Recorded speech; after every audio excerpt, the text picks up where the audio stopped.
Friends, ఈరోజు రసం powder తయారు చేస్తున్నాము. ఇవి కావాల్సిన పదార్థాలు. ఇవి మిరియాలు, ఇది జీలకర్ర, ఇవి ధనియాలు, ఉద్దిబేడలు, శనగబేడలు, కందిబేడలు, మెంతులు, పొట్టిమిరపకాయలు, మరాఠీ మొగ్గ, ధనియాలు, రాతిపువ్వ, ఇంగువ. ఫస్ట్ ధనియాలు వేయించుకోవాలి.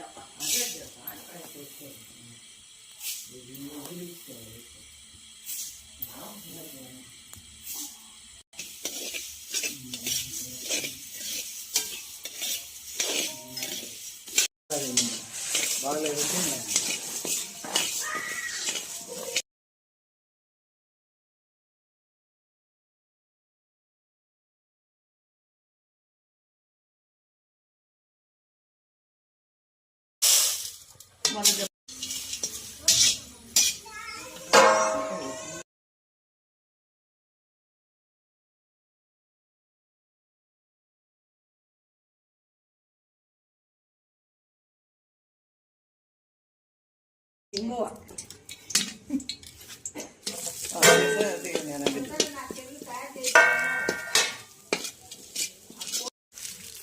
అన్నీ వేయించి ఇలా ఆరబోసుకొని చల్లారాక మిషన్ ఆడించుకోవాలి.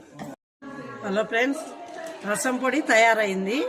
మిషన్లో ఇట్లా బాగా మెత్తగా ఆడించుకోవాలి, అప్పుడు రసం బాగుంటుంది.